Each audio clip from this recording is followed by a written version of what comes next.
Who wants to live below their means?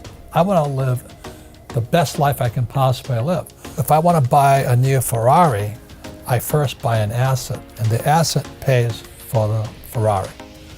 I wanted a Rolls Royce. Why? Because I never had a Rolls Royce. I've had Bentleys. So I built an asset, and the asset then bought my Rolls Royce. Now I'm kind of bored with cars. So I don't have a guilty thing, is that I have financial education, which is what the Rich Dad Company teaches. And you can have the same thing too. You just have to stop listening to those school teachers who are poor. You know, most school teachers, like my poor dad, very good people, but they're so terrified of making mistakes. They want a steady paycheck, and they want a guaranteed pension. I don't think you can get rich from that point of view. Look at this chart here. It's called the cash flow quadrant. E and S, employee and self-employed. That was my poor dad. You know, these guys work for money. These guys are not capitalists. They work for money and they invest their own money. On the B and the I side is my rich dad side. That's the capitalist side. Capitalists use other people's labor and other people's money to get rich. Which side do you want to be on? I'd rather be on the capitalist side. So that's the only difference. It's a whole shift of mindset and education, but everybody can do it if you want to do it. And most people should have job security because they're not designed to be entrepreneurs. But if you're going to be an entrepreneur, then you better take this job and say, well, which way am I going to go? Yeah. That's the lesson. When you look at a job, you look at what can I learn more than how much can I make. And I think that's the biggest challenge. And if you look for a job where you can learn a lot, the harder the job, the better it is. Yeah. What makes something an asset or liability are the two most important words in business. Cash flow. Which way is the cash flowing?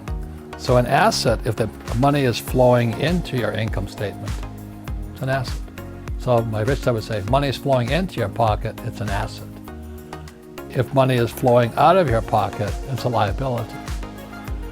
So the average person, they go out and they buy a house and say, oh, it's an asset. But every month, it's flowing straight to the bank. Not that intelligent. You know, I want the money to flow from the bank to me. So it flows to the bank. Or what they'll do is they'll buy a stock or a bond or a mutual fund, and it's an asset, and it flies straight to Wall Street. Not your asset, it's Wall Street's asset. And the third line, when you look under expense, first line is tax. So the average employee, like my poor dad, with a high-paying job, the money comes in, goes straight out the taxes and to the government.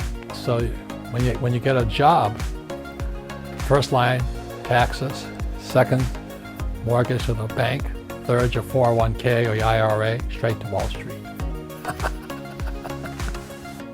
But you think they're assets. It's not, they're assets, but they're not your asset. So that's one of the big things my rich dad taught me is you got to control your cash flow. You want the money flowing into your pocket, not out of your pocket. I still go home to Hawaii. I see my relatives and they call me Bobby. Bobby, have you got a job yet? And I go, no, Auntie, I don't have a job. She goes, oh, too bad, you're unemployed. I said, yep. So their mindset is they've been programmed to be employees to work for the rich. The rich work for assets. The poor middle class work for money. So I don't want a job, I just want the asset that produces income called cash flow. Not taxable. Not taxable. That's why the rich are getting richer. How do the rich not pay taxes? Let's start with this one first, keep it small. You go to school, get a job, you become an employee, but you learn nothing about taxes. Then you become a little entrepreneur, you start your little falafel shop business or whatever you start, right? So that self-employed, small business. And then you have big business, 500 employees or more, or I for investor. How much tax do employees pay? Well, typically if they're making a good salary, and this is, by the way, the same rates around the world, typically it's going to be about 40%. 40%. So if you're I'm going to start my own little business, I'm going to, start my little pizza shop or my coffee shop, how much do these guys pay? Well, now it goes up because you're paying both your share of the taxes plus the employer share the taxes because you've got both sides. So now it goes up as high as 60%. In fact, this is the place where people get in trouble because over here, the money's being taken out of your paycheck. But here, you're responsible for your taxes. And so what happens is that, let's say you're successful with your pizza shop, right? All of a sudden, tax time comes around, oh no, I've spent all my money and I don't have money to pay the taxes. And people go out of business real fast here. Taxes are your single largest expense. So if you're going to start your own business, you got to be aware of taxes here. Now, big business, as 500 employees or more, how much do they pay? Typically around the world, about 20%. Now, why is it that big business people pay less than small business? The government wants us to do certain things, and they'll give us incentives if we do them. And what they want out of a big business is they want employment. So they want to create employment because that creates stability in the country. Jobs. Jobs, right? And so the more jobs you create, actually the more tax benefit you get. Well, look at Amazon right now. They're looking at moving their company. How many tax benefits are they getting? Oh my heavens, they pay very, very little tax. Amazon does, and they pay, you talk about all those different kinds of taxes. Not only do they pay very little income tax, but they're also paying very little sales tax and employment taxes and all those others because they're getting benefits from multiple types of government, the federal government, the state government, the city government. Is that how Elon Musk started his battery factory in Nevada? Well, yeah, I mean, Elon Musk, he gets huge research and development tax benefits, which by the way, that's a tax benefit that is available in most countries more than the US. Right. See, these guys are passive. These guys invest in stocks, bonds, mutual funds. They save money. They're passive guys. They pay the highest taxes. But how much does a professional investor, like Shark Tank, how much do these guys pay? So they can pay as little as 0%. Right.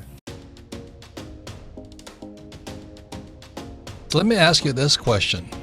When you were in school, were you an A student or a C student? Were you the star of the class or the flunky of the class? And if you weren't the A student, then did that mean you couldn't be successful? Is that what it means to you? If you didn't go to a great school, you're never going to be successful? What if you drop out? What if you drop out like Steve Jobs and Bill Gates? That means you've had it. Jack Ma, who was the founder of a little company called Alibaba, he just recently said, if you're 35 and you're not rich and successful, you'll never be successful. Of course, Jack Ma is a school teacher. Former school teacher who struck it rich. But naturally, they have this idea that if you're not successful in school, you'll never be successful in life. And my contention has always been it almost damages you in school. School damaged my brain, and my father was the head of education for the state of Hawaii, PhD.